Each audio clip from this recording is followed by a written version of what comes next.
Bonjour frères et sœurs, je vous retrouve avec joie autour de la parole de la consolation. Dans ce temps difficile, nous avons le Seigneur avec nous.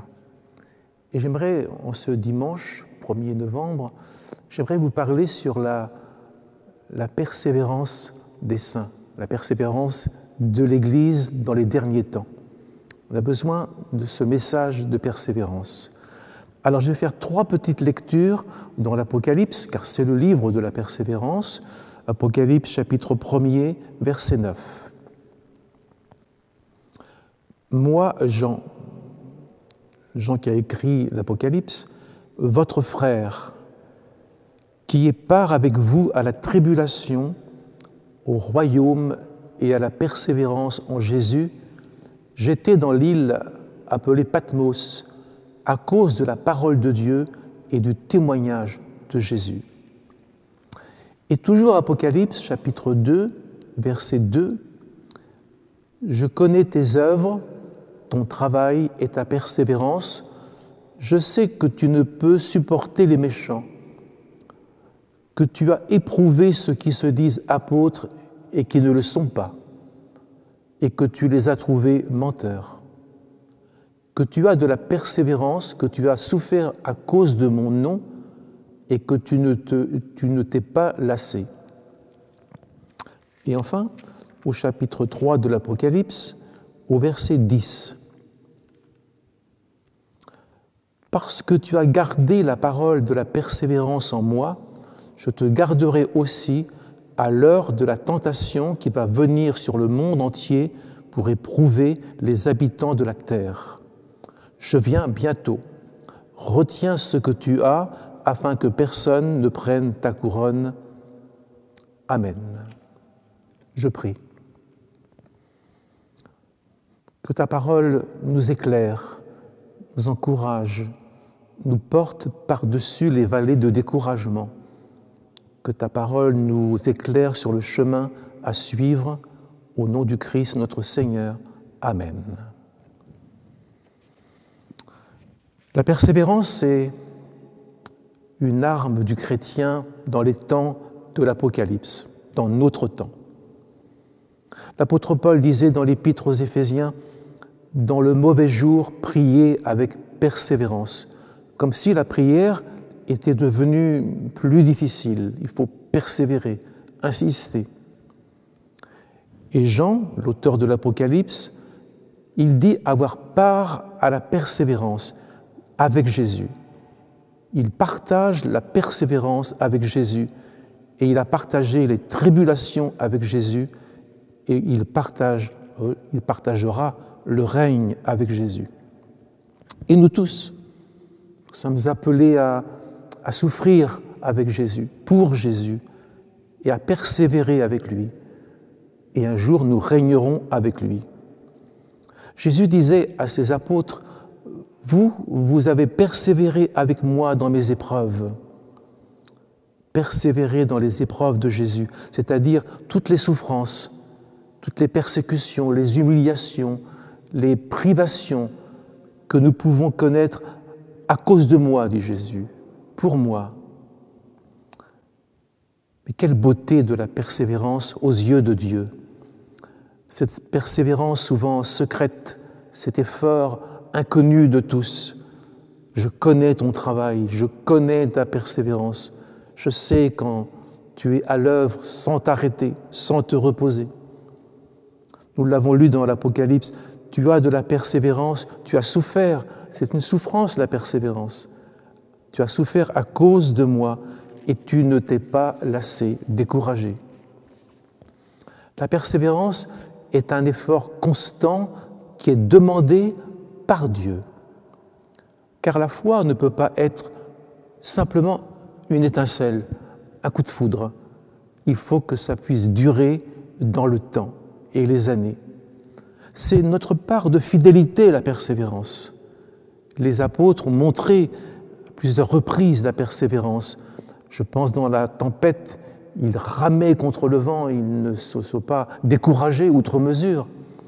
Et je pense à Moïse qui étend ses mains sur le mont Horeb pour prier en faveur du peuple d'Israël. Persévérance toute la journée. Oui, on a besoin de ces grands modèles de persévérance de la Bible, parce qu'on est dans une époque où on zappe facilement. Quelque chose qui dure plus de 5 minutes, c'est fatigant, on ne peut plus continuer. Et nous sommes dans ce temps aussi du sommeil annoncé par l'apôtre Paul aux Romains. Nous sommes aussi dans le temps où l'on aime le plaisir plus que Dieu, donc on zappe facilement. Et la Bible, là, nous demande la persévérance. Abraham est certainement l'un des plus grands modèles, parce que suite à la promesse de Dieu pour un enfant, Isaac, il a persévéré. Il a persévéré dans ce que Dieu avait promis et il a reçu la récompense, Isaac. Je pense à Daniel dans sa fosse au lion, pour sa persévérance à prier, à garder le cap vers Dieu malgré les menaces du roi de l'époque.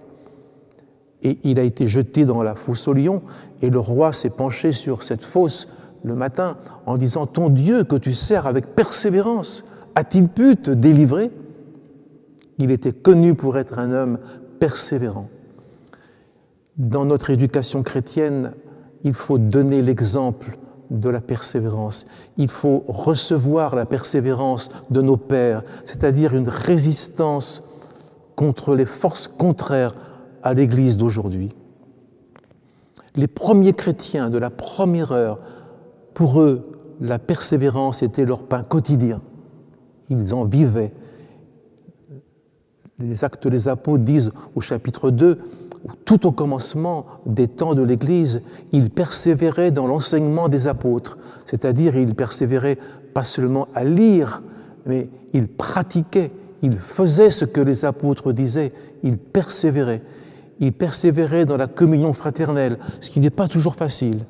Ils persévéraient dans les prières, ce qui n'est pas toujours facile. Parfois c'est décourageant, mais c'est un bagage essentiel. La communion fraternelle, la prière et puis l'enseignement des apôtres. Et ça demande des efforts, une persévérance. Dans la persévérance, il y a forcément une souffrance, un risque de lassitude. Il faut être tenace, il faut se réengager. Pas seulement l'engagement du baptême, je pense que parfois on devrait dans les églises avoir un culte particulier où l'on se réengage à suivre le Seigneur comme au premier jour. J'aime bien le psaume 84, il est parlé d'un pèlerinage et il est dit « leur force à ces pèlerins, leur force augmente pendant la marche et ils se présentent devant Dieu à Sion, Jérusalem, à Sion. » Donc c'est un effort, mais Dieu nous secourt. Autrefois, il y avait des courses dans les stades grecs, vous le savez, les Jeux olympiques. Et quand un coureur était dans le stade, il y avait des applaudissements, il y avait des spectateurs, il y avait des encouragements. Mais aujourd'hui, qui applaudit les chrétiens? Qui se lève pour féliciter les chrétiens? Et pourtant, nous avons une foule, une nuée, dit la Bible, de témoins. Ces témoins, on peut penser que ce sont déjà les chrétiens parvenus à la perfection, déjà parvenus auprès de Dieu, qui ont une perception du combat que mènent les chrétiens sur la terre. Nous sommes environnés de témoins. Un témoin, c'est quelqu'un qui voit. Et on peut penser ils ne voient peut-être pas, mais qu'ils ont une perception des combats menés par l'Église du Seigneur sur la terre. Alors, courons avec persévérance, puisque nous sommes observés. Courons avec persévérance les regards sur Jésus. En se débarrassant du péché qui nous enveloppe comme un drap si facilement, je crois que nous devons nous débarrasser de tout fardeau inutile qui freine la vitesse et la marche du chrétien dans cet effort de persévérance. Il y a des choses de la vie qui sont permises, mais encombrantes. Il y a des attachements permis, mais dangereux parfois. Et puis il y a des soucis qui peuvent devenir pesants. Alors l'apôtre Pierre dit « Soyez sobres, n'embrassez pas trop de choses à la fois, et soyez sobres et sages. » Nous devons être attachés, accaparés par la course de la persévérance. Mais une chose peut arrêter notre persévérance, c'est le péché, qui nous empêche d'aller vers Jésus, d'atteindre Jésus, qui prend nos cœurs, nos pensées. Le péché dans nos pensées, dans nos paroles, dans nos actes, le péché nous arrête dans la persévérance. Il est dit aussi, l'affliction produit la persévérance. Dans les moments difficiles, nous crions à Dieu, nous implorons le Seigneur. Mais parfois, dans le péché, nous n'avons pas conscience du péché et nous n'implorons pas le Seigneur, nous ne le recherchons pas. Alors, il nous faut penser à la foi persévérante. Écoutons bien la parole de Jésus. Quand le Fils de l'homme viendra sur la terre, trouvera-t-il la foi? Entre parenthèses, la foi persévérante, la foi qui va jusqu'à la ligne d'arrivée, la foi qui va jusqu'au bout. Mais en toutes ces choses, je voudrais vous dire, le premier, j'aurais dû commencer par là peut-être, le premier persévérant, c'est le Seigneur. Ce n'est pas ma petite main qui peut tenir le royaume de Dieu, mais c'est sa forte poignée de main qui tient ma vie. Le premier persévérant dans ma vie, c'est le Seigneur. Et il dit, rien ne nous séparera de l'amour de Dieu manifesté en Jésus-Christ. Vous avez bien entendu, rien ne nous séparera. Persévérance. Mes brebis entendent ma voix. Personne ne pourra les arracher de ma main.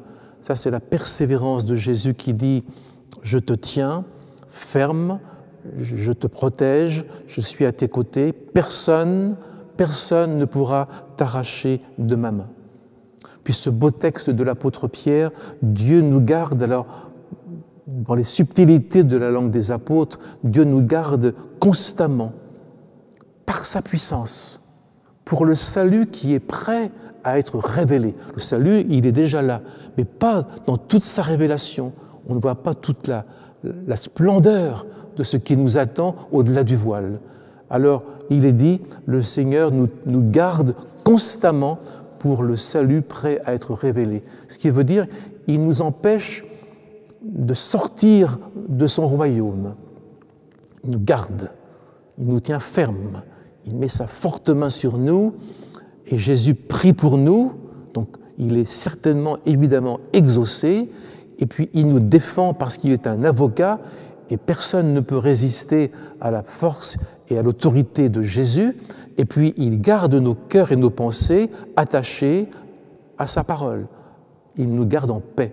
Et tout cela nous montre, c'est celui qui nous rend persévérants. Il est lui-même persévérant avec nous. Mais nous savons qu'il y a eu dans la parabole de la vigne des branches qui n'ont pas produit du fruit et qui ont été coupées, arrachées. Alors, à tout ce que je viens de dire, je dis un petit mais, n'ayons pas un cœur incrédule et méchant et mauvais au point de nous détourner du Dieu vivant. Parce que si nous persévérons dans des incrédulités, dans un manque de piété, et aussi dans des rancunes et des colères, nous pouvons nous détourner du Dieu vivant. C'est la foi qui ira jusqu'à la ligne d'arrivée qui nous permettra de dire que nous sommes au Christ. Aujourd'hui, nous ne jugeons de rien, nous ne voyons pas tout, nous ne savons pas. Mais quand nous arriverons sur la ligne d'arrivée dans le royaume, dans la nouvelle Jérusalem, là, nous verrons ce qu'a été notre vie.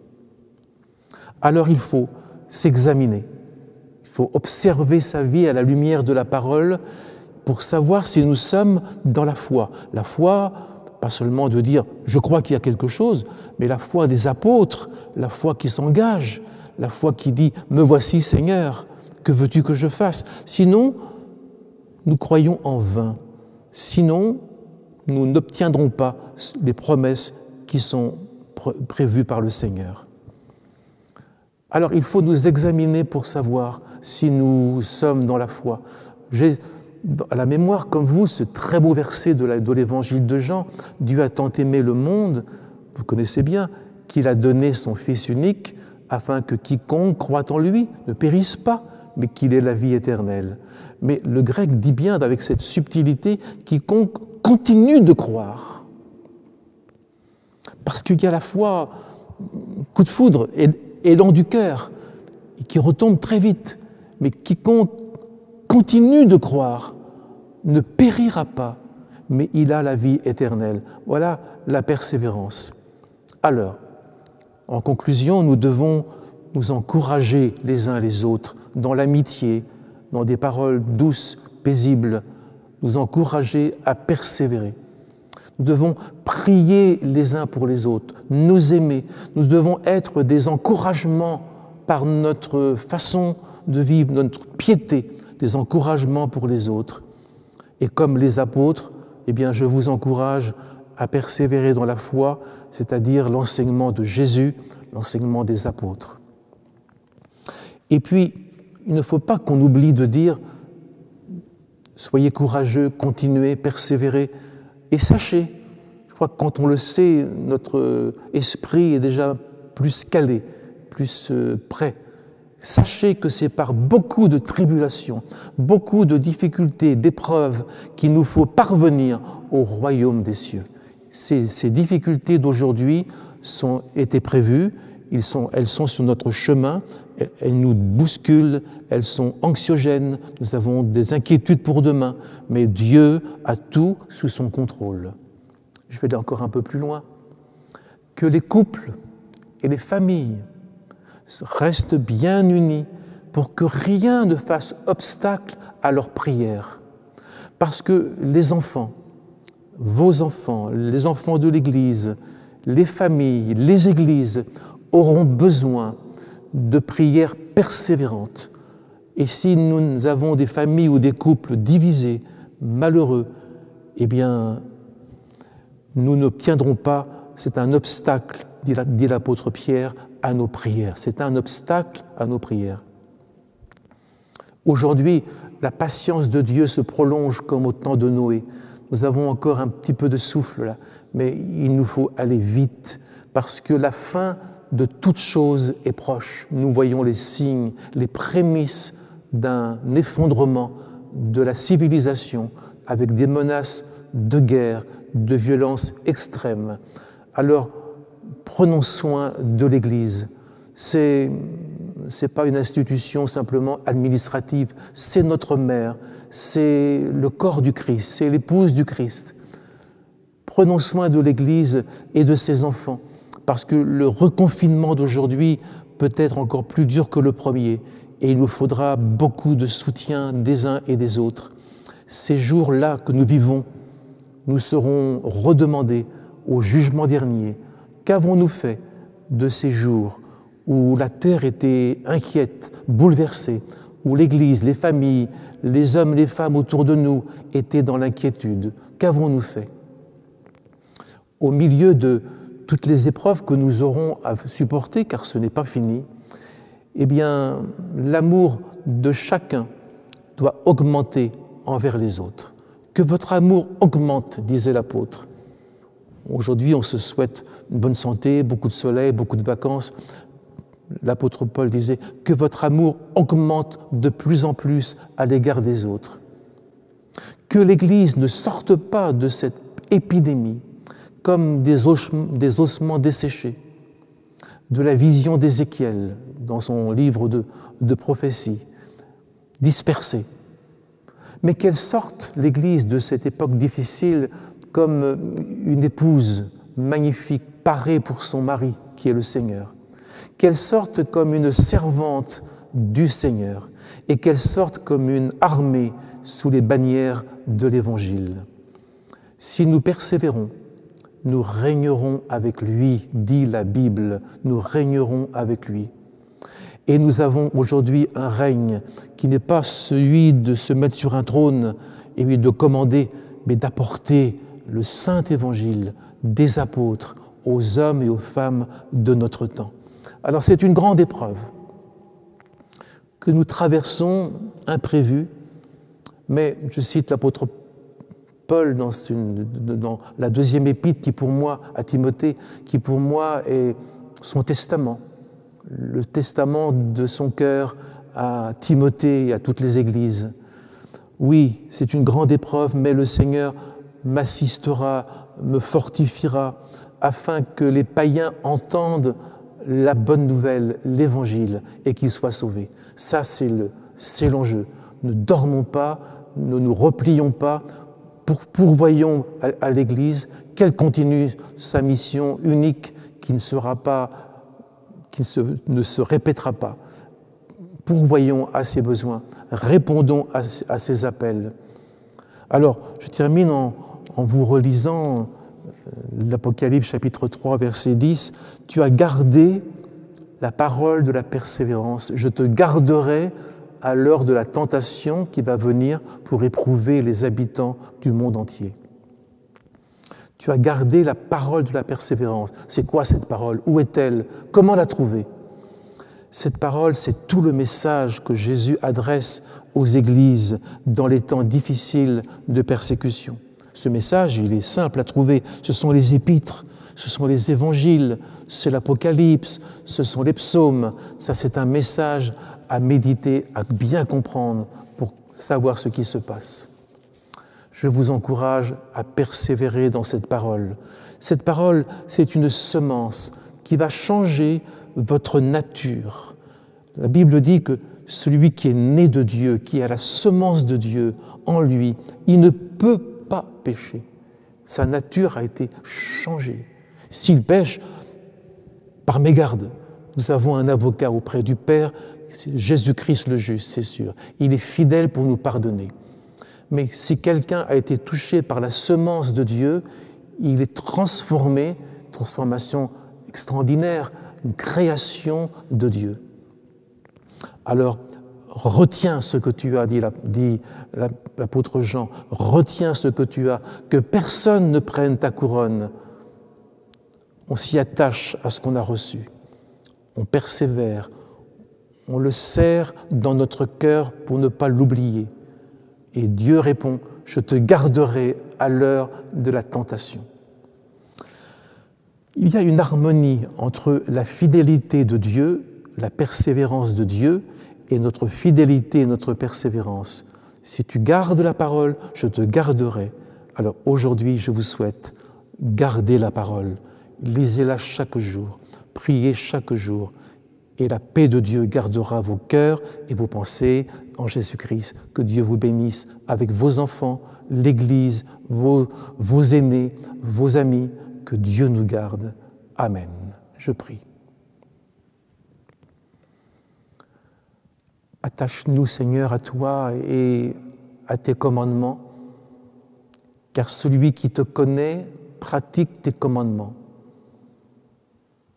Il ne nous suffit pas de te dire « Seigneur, Seigneur », nous devons mettre en pratique et vivre de ces paroles que tu nous as données dans la persévérance jusqu'à la fin, jusqu'à la ligne d'arrivée. Merci pour ton Église. Amen. Beau dimanche, que Dieu vous protège, vous et les vôtres. Tenons-nous bien par la main.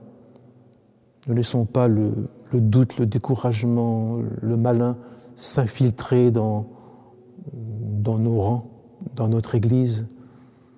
Le Seigneur fait ce qu'il a à faire et il n'a pas fini de faire de belles choses. Bon courage. Le Seigneur est avec nous. Amen.